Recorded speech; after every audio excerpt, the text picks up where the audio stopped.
This episode is sponsored by BetterHelp. As the days get shorter and colder, it can really take a toll on how we feel. Maybe that means calling your grandma, writing a letter to your friend, finally grabbing lunch with someone you haven't seen in a while. And just like reaching out to a friend, starting therapy can take a bit of courage. BetterHelp makes it easy to start therapy. You'll be matched with a licensed therapist based on your needs and preferences so you can focus on your growth and goals. Not happy with your match? You can switch therapists anytime with no hassle. This month, don't wait to reach out, whether that's checking in on a friend or reaching out to a therapist yourself. BetterHelp makes it easier to take that first step. And our listeners get 10% off their first month at betterhelp.com/PFF. That's betterhelp.com/PFF. The Patriots, the team that the Falcons just played, going up against a divisional foe of the Atlanta Falcons and the Tampa Bay Buccaneers. This game is down in Tampa.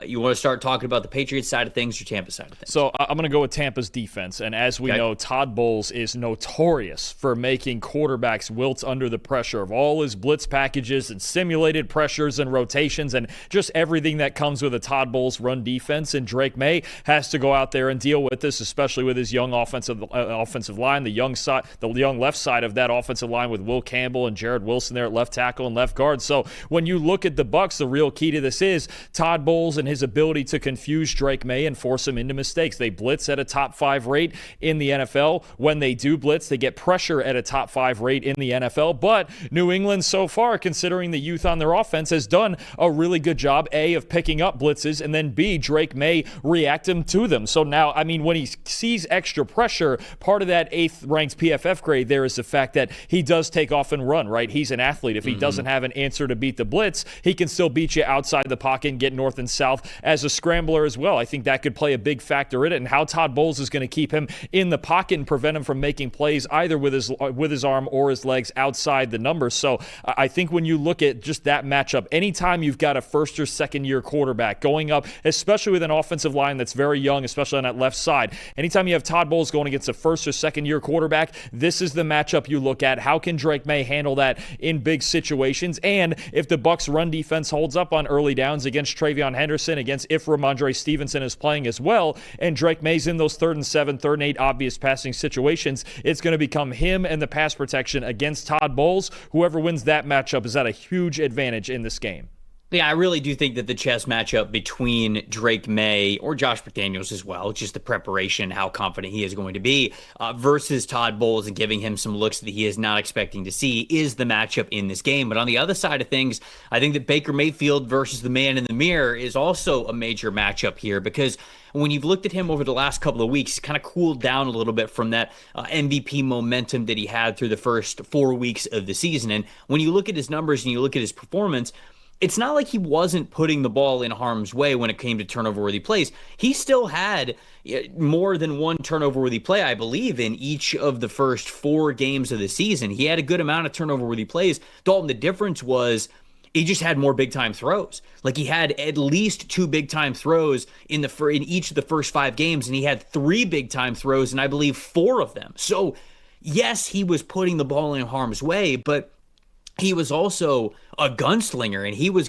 creating those big passes, those big plays down the field. The last 3 games that they have played, he's had just 1 big-time throw one game, 2 the next, and then 1 the following game, their last game that they played before the bye week. And so when you see that, the turnover-worthy plays were kind of still there. You know, it was about a 2 turnover-worthy play per game average that he had. So the turnover-worthy play stuff hasn't really changed. Like, Baker has been the same quarterback. The difference has been he hasn't been hitting on as many of those big throws over the last couple of weeks. Now, no Chris Godwin, no Mike Evans goes into those things, and he's not going to have, it looks like, neither of those wide receivers. Obviously, Mike Evans he's not going to have, but Chris Godwin not practicing in the early part of the season. We're recording this episode here on a Wednesday. No Bucky Irving at practice either, but Luke Gedeke was back at practice, so getting him back will be huge, and there's still a chance that Bucky Irving could play in this game, but as of right now, he is not practicing. And so to me, it'll kind of come down to, you know what you get with Baker Mayfield. Like, he is just going to be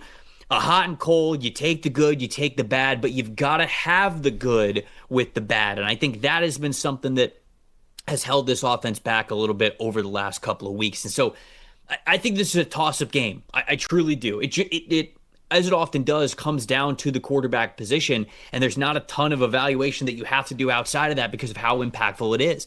If Drake May can remain confident against a Todd Bowles defense, I think the Patriots have a really good chance to go into Tampa and win this game. But if Baker Mayfield completes 2-3 big-time throws in this game, with them at home and the way that their defense has been playing throughout this season, albeit through injuries, I think they've got a good shot. With this being a toss-up, I'll be a homer here. I'll go Bucks 28, Patriots 23, because I think that this just could be two sides of the coin here with what happens in this game. I'm with you. I think it could go either way, and it could come down to which team can supplement their quarterback just enough with the run game going against two pretty good run defenses. New England's has been hot lately with Robert Spillane and those guys, and the Bucks' run defense has been solid all year. I'm going to take the Bucks also in a high-scoring game. I think we could get maybe the most fun game of the weekend here. I have Tampa Bay 31, New England 28.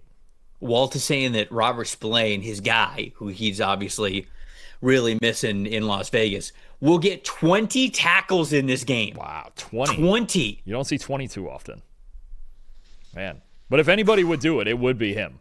It might actually be. You'd really have to get the running backs involved in the passing game. Just some of those dump off passes for Spillane to go get. But I think it was a couple weeks ago when they played Cleveland, and I was watching that. I thought he had 20 tackles in that game. He was just everywhere.